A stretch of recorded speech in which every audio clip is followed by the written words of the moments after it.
This is K.M. Weiland, and you are listening to the 539th episode of the Helping Writers Become Authors podcast. I hope you enjoyed this week's episode, Archetypal Character Arcs Part 6, the Crone Arc. Within the saga of the 6 archetypal character arcs representing the cycle of the human life, the 2 elder arcs that comprise the third act of life are perhaps the least dramatized. These arcs are those of the crone and the mage. In studying these arcs, it becomes evident that the third act of story structure is, in fact, rather more mysterious than we give it credit for. In our modern storytelling, the climax is meant not only to be the point, but also the most exciting moment in the story. But many views of story structure, not least the classic hero's journey, instead emphasize the midpoint as the most significant moment in the plot, with the third act acting as more of a resolution or summation. Although that is a discussion for another time, it is interesting to acknowledge the parallels in this view of structure with that of human life itself. In many ways, a person's third act is the quote-unquote quietest time of life. What happens within it is massively influenced by the choices that have come before in the previous 2 acts. Now we have only to see how everything pans out. But this is in many ways only a surface view of the final act of life. If the elders are no longer so embroiled in the challenges of survival and power that mark the earlier acts, they are no less involved in the final, and in many ways the greatest challenge, the conundrum of a life that must end in death. In our deeply death-averse Western culture, we have largely avoided stories about the third act of life. This is both cause and effect to the reality that just as our modern societies lack crucial initiations for the young, such as found in the Maiden and Hero arcs, they also suffer from a dearth of true elders, those who have completed all previous life arcs and are able to not only undertake their own final and most crucial arcs, but also to act as the archetypal elders and mentors who are so catalytic in the younger arcs. In short, I believe these arcs are desperately important and underserved. It is, in fact, difficult to think of many suitable story examples. Most of the time, when a crone or a mage shows up in a story, especially a popular or genre story, they appear as a supporting character within the arc of a younger protagonist. The Crone Arc begins the final act of the life arcs by presenting an inevitable and imperative underworld journey. Just as the transition from queen to king marked the midpoint or moment of truth in the overarching saga, the transition from king to crone signified the third plot point. And if you have studied story structure with me before, you already know the third plot point is the doorway of death and rebirth. Clarissa Pinkola Estes writes in her poem, Woman Who Lives Under the Lake. One night, hears a heartbeat at the door. Outside, a woman in the fog, with hair of twigs and a dress of weed, dripping green lake water. She says, I am you, and I have traveled a long distance. Come with me. There is something I must show you. She turns to go. Her cloak falls open. Suddenly, golden light. Everywhere, golden light. Now, once again, before we officially get started, I want to emphasize 2 important reminders that hold true for all of the arcs we've been studying. Reminder number 1, the arcs are alternately characterized as feminine and masculine. Primarily, this indicates the ebb and flow between integration and individuation, among other qualities. Together, all 6 life arcs create a progression that can be found in any human life, provided we complete our early arcs in order to reach the later arcs with a proper foundation. In short, although I will use feminine pronouns for the feminine arcs and masculine pronouns for the masculine arcs, the protagonist of these stories can be of any gender. And reminder number 2, because these archetypes represent positive change arcs, they are therefore primarily about change. The archetype in which the protagonist begins the story will not be the archetype in which she ends the story. She will have arced into the subsequent archetype. The Crone Arc, therefore, is not about becoming the Crone archetype, but rather arcing out of it into the beginnings of the Mage Arc, and so on. The word crone is a tricky one in some ways, although this seems appropriate to me because the crone herself is a tricky one. The word conjures images of a hook-nosed hag with a hairy wart on her lip. Gone is all the beauty of youth, to the point that her visage is almost frightening. She lives alone, deep in the woods, discouraging contact with the curious and half-terrified children who seek her out to see if she is really the witch of local legend. A popular figure in folk and fairy tales, she is often amoral, sometimes wreaking havoc on unwary villagers who dare trespass in her woods, sometimes offering surprising understanding and blessing. And usually the difference is decided by the worthiness of the intruder. When we hear tell of the crone, our response is often visceral and uncertain. But I have come to love the word because the true crone is a portal to the deep wisdom of elderhood. Her external beauty is vanished. Any temporal power or glory she won when she was the king archetype is long since abandoned. She gave it all, perhaps graciously, but certainly not without heartbreak, in order to secure the kingdom for her successors and journey on into the twilight. In so many ways, the crone archetype starts out broken. She who was once king is now fallen from all her power. No longer does she sit on a throne in the palace, but rather on a stool in a hut. No longer is she mighty, both physically and politically. Now she is withered and weathered, hunched with rheumatism. She can seem like a bit of a crank at first, but really this is because the great leap from the second act of her life to the third is a lot to process. She has retreated to the hut in the woods in order to integrate, to process, to lick her wounds, and to grieve. As all third plot points do, hers has demanded the complete death of the person she was.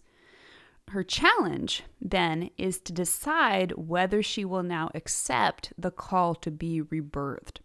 She doesn't fully understand it yet, but in losing everything, she has in fact grown into something much greater.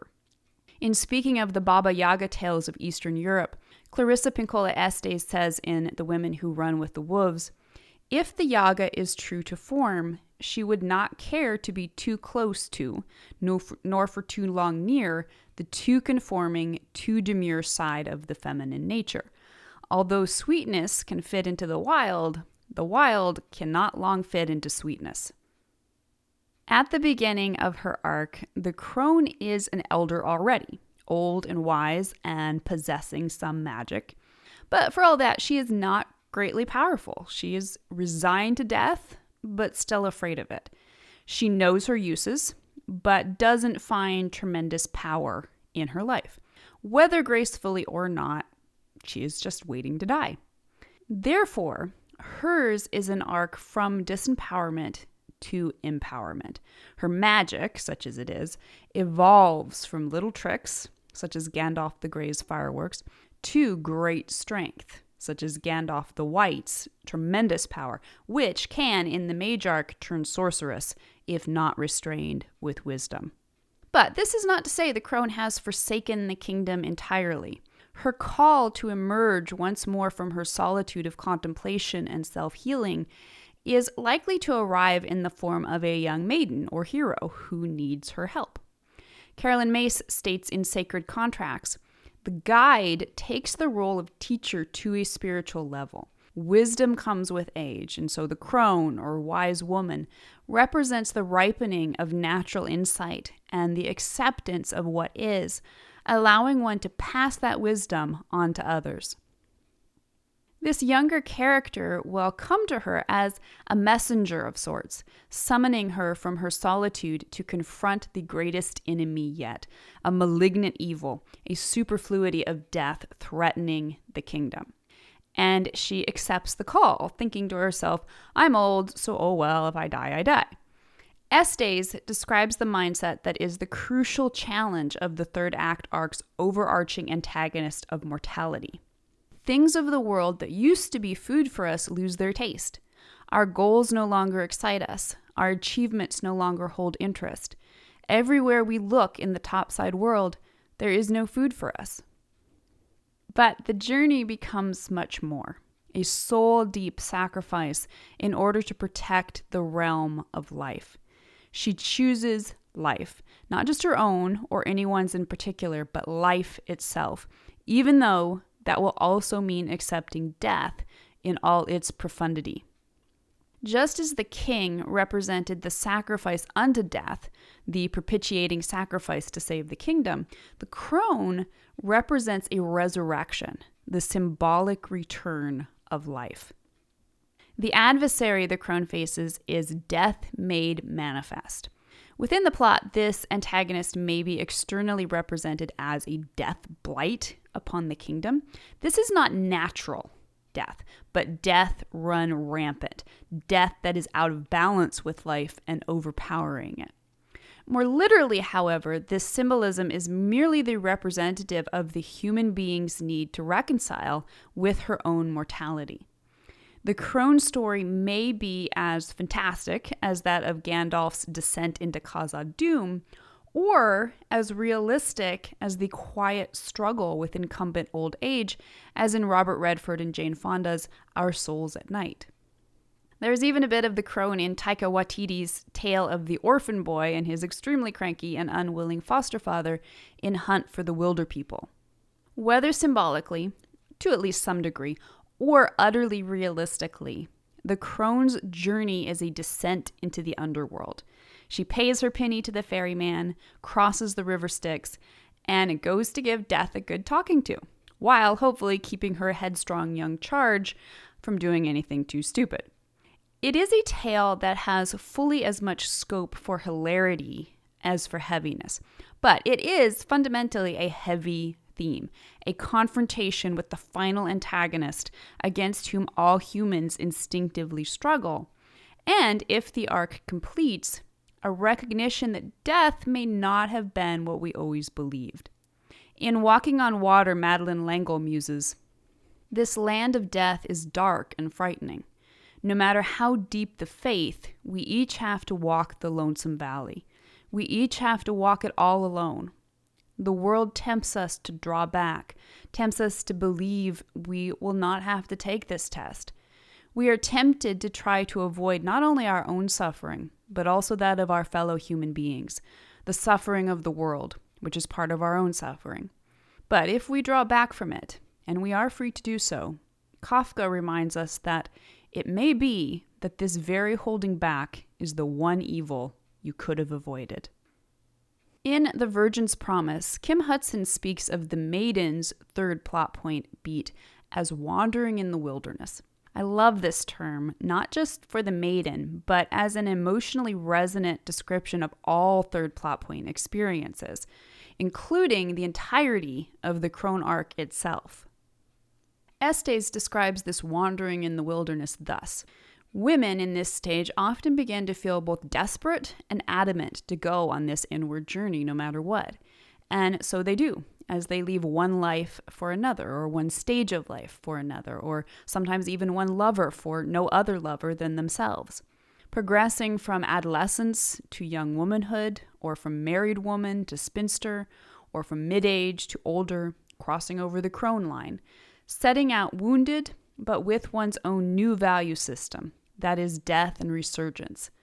Leaving a relationship or the home of one's parents, leaving behind outmoded values, becoming one's own person, and sometimes driving deep into the wildlands because one just must. All these are the fortune of the descent. So off we go, down into a different light, under a different sky, with unfamiliar ground beneath our boots. And yet we go vulnerably, for we have no grasping, no holding on to, no clinging to, no knowing, for we have no hands. The crone's journey is perhaps the most terrifying of all the arcs, But at the nadir of her descent, there is the opportunity for the greatest riches of all. In The Hero with 1,000 Faces, Joseph Campbell describes this third plot point state. The adventure of the hero represents the moment in his life when he achieved illumination, the nuclear moment when, while still alive, he found and opened the road to the light beyond the dark walls of our living death.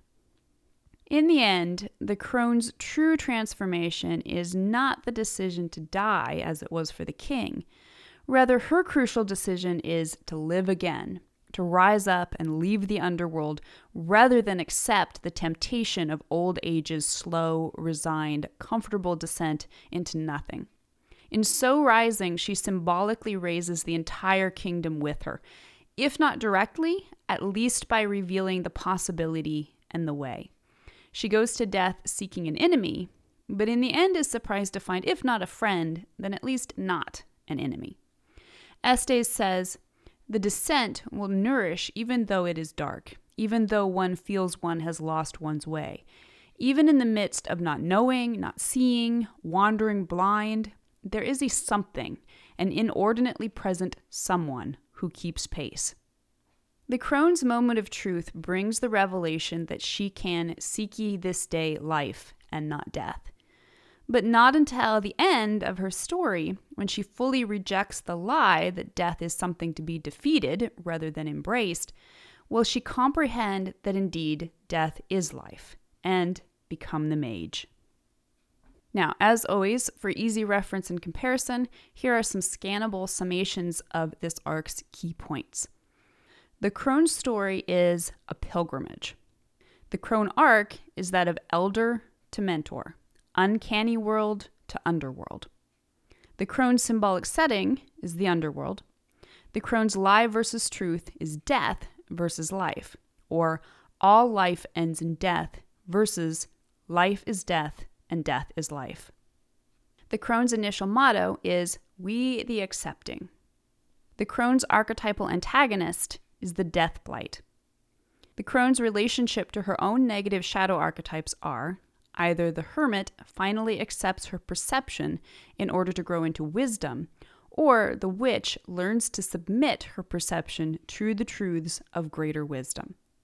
And the Crone's relationship to subsequent shadow archetypes, as represented by other characters, could be that she invigorates the miser or destroys the sorcerer through her wisdom.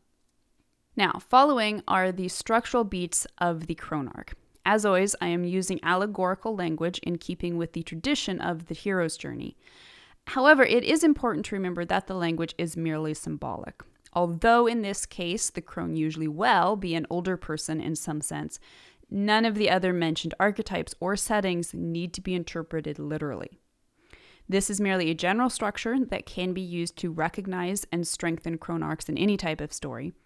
Although I have interpreted the Crone Arc through the beats of classic story structure, it doesn't necessarily have to line up this perfectly. A story can be a Crone Arc without presenting all of these beats in exactly this order. As with all of the archetypes, the crone can manifest within anyone's life at any time on a smaller scale. For example, anytime a younger person faces an existential crisis, such as a midlife crisis, they are very likely undergoing a crone subplot as part of one of their larger arcs. That is because the crone represents the third plot point. She is always present in some capacity at the third plot point of any of the previous arcs. The first act takes place in the uncanny world. Beginning, lure of retirement. The crone lives alone in a hut on the edge of the village. She is retired from public life and service, and although her former subjects may approach her for guidance as an elder, she does not particularly encourage it. She is grumpy, worn, and hobbled by old age. However, in completing the previous King arc and crossing the last threshold into her third act, she broadened her understanding of the world beyond that of the temporal and into an acceptance of a greater spiritual realm. She works within that realm, making remedies and tinctures for herself and for those who might dare to ask for her help. She's not exactly misanthropic, but she is deeply introverted, processing her transformation from king to crone, from youth and power to old age and numinousness. She's retired. She's not entirely happy about it, but she has accepted it as unavoidable. Nevertheless, that acceptance has nudged her in the direction of lethargy. Even as she mourns the end of her youthful second act, she also feels like she's earned her retirement. She's old and tired. She's accomplished more in her life than she ever knew possible. Rather than properly mourn her mortality and transform, she is tempted to just lie down and give up until death comes to take her. Inciting event: the dream of death. The crone dreams a premonition about an imbalance in the life and death forces. Death is coming to blight the land, either directly through a pestilence or apocalyptic event, or indirectly through some sort of death culture. The choice to live and be alive is about to become very challenging for the world. The kingdom may be experiencing its first hint of this coming blight. Most of the world will not recognize it for what it is, because they lack the spiritual insight of an elder to discern its true malignant nature. A hero or king may come to the crone seeking guidance, although not really understanding what it is they truly seek. She is resistant to rejoining the struggles of the larger kingdom. She might give them a hint of the truth, but she shoos them away, not wanting to be bothered, even though her heart is heavy with her own fear of death. The second act takes place in the Underworld. First plot point: boards the ferry. The crone is drawn out from the retirement of her hut, perhaps by her hero apprentice, perhaps by the entreaty of the king, or perhaps by a sign in her dreams. Grumpily, she agrees to go investigate, even though she still thinks it's a waste of time. Who can defeat death, after all? Certainly not her in all her feebleness. But whether she admits it or not, hope sparks in her heart. Maybe death can be defeated. Her resignation also leads her to accept that since she is old and about to die anyway, she might as well see about doing one more good turn for the grandchildren. Her love, symbolic or actual, for the hero might be what finally prompts her to go forth to the river Styx and wait for the ferryman. She leaves behind the kingdom and enters the underworld, where she intends to see what this is all about and to try whatever tricks she may to delay death. First pinch point: death is not fooled by her little tricks. In the underworld, the crone hobbles along, presenting and mostly believing herself as a harmless, helpless old woman. But she proves herself canny. Her small magic tricks, such as they are, help her past her various obstacles on her way to discovering the source of the death blight. But death is not fooled, and neither is the sorcerer or miser if there's a human antagonist causing the blight. Emboldened by her success thus far, she tries one trick too many and is thwarted by a discovery of her true weakness. She is startled because the weakness proves to be one of insight and perception rather than the physical weaknesses she has identified with. She becomes even more frightened to a certain degree, but she is also intrigued. Her understanding is broadening. She has glimpsed the true power available to her. Midpoint: chooses to seek life. As the death blight descends upon the kingdom, the crone must make a choice. Will she give up and return to her hut, or allow herself to simply be overtaken by nullity? Or will she find the strength, courage, and liveliness to rise again, but in a new capacity? Not a king and not a crone, but the beginnings of a mage. She chooses life, even though at this point that means fully facing her fear of death. She chooses to rise up and stand against the blight. She uses all her wily tricks to resist it. The sorcerer is startled both that she dares to present herself as an antagonist and also that she has the power to make any kind of dent. He does not take her as a serious threat, but he does fully notice her as a spiritual power in her own right. He mostly wins the battle, but thanks to her choice, he is at least forced to pull back for a moment to reconsider his next move. Second pinch point: temptation. The crone may guide the hero, the queen, and the king in erecting defenses, but she stands apart from the true struggle, working her magic behind the scenes, discovering her true life power. She is confronted, perhaps in the guise of the evil sorcerer, or perhaps by the neutral death force, with a temptation. Now that she has chosen life over death, she becomes even more determined to live and not die. The tempter offers that she might become immortal. Death will never touch her. She intuits there is a great danger to this supposed gift, even though she does not yet fully grasp the truth that death is life and life is death. She does, however, understand that death is important, that however it may frighten her, its sheer necessity means it cannot be a wholly malignant force. She also inherently mistrusts the tempter, even as he promises that she will gain such power from this choice that she can save the kingdom and stop death, essentially becoming the sorcerer. She doesn't partake of the offered fruit and sends away the messenger, but she keeps the apple in her pocket, undecided about her proper course. The third act begins with the false victory, seeks physical immortality. The kingdom is forced to a dire point. The young people about whom the crone cares, particularly the hero, are threatened, perhaps as a result of their own mistakes. She becomes very angry, both because of the suffering caused by death and its threats, but also at the young people as well, their stupidity and their clear inability to be trusted with the life of the kingdom. She knows it is time to fully seek her power, but she does so by succumbing to the promise of physical immortality. She doesn't complete the process, but her choice is enough to unleash the darkness. Third plot point: death prevails.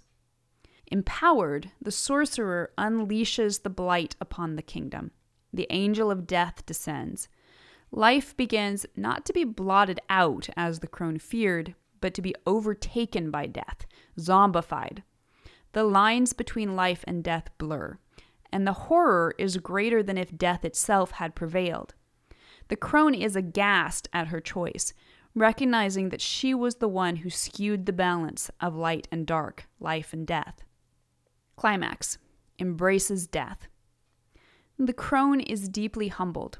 She casts away the immortal power she has been offered.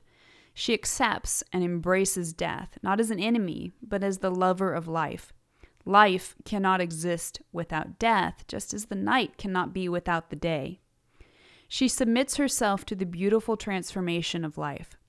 She does this with some hope of rectifying her mistakes, but largely she does it in total humility, simply awed and prostrate before the intolerable light of truth. She walks willingly through death's door to meet her fate.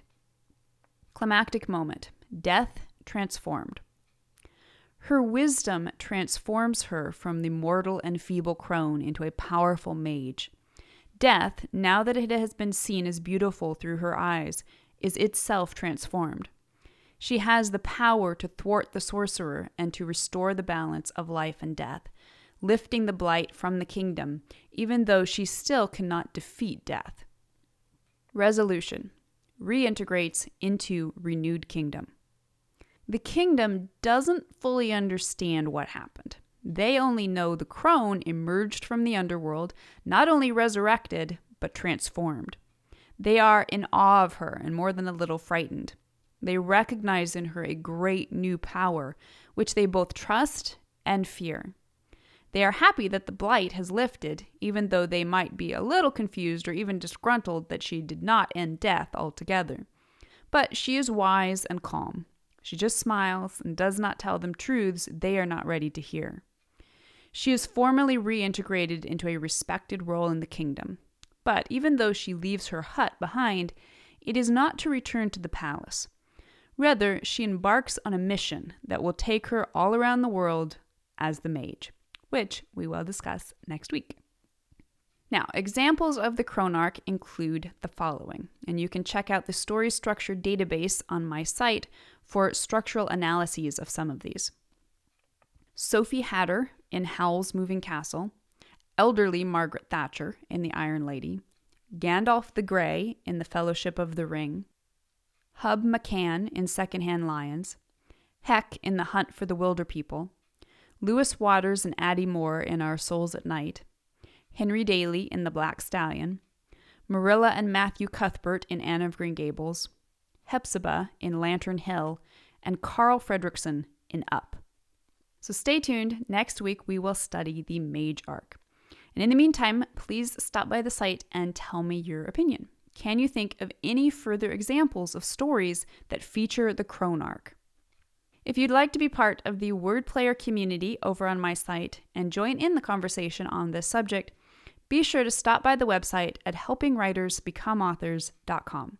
You can always find a transcript of the most recent podcast and add your voice to the discussion by visiting the first post on the site's homepage.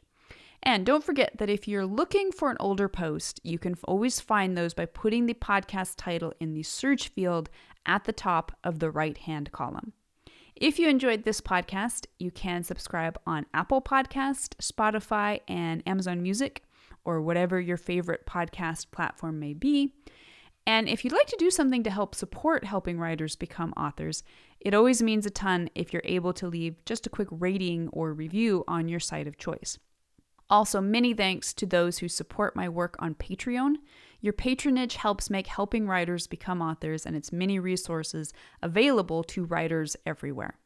If you're interested in becoming a patron, you can find out more at patreon.com/kmweiland. Thanks so much for listening to the Helping Writers Become Authors podcast, and be sure to check back again next week.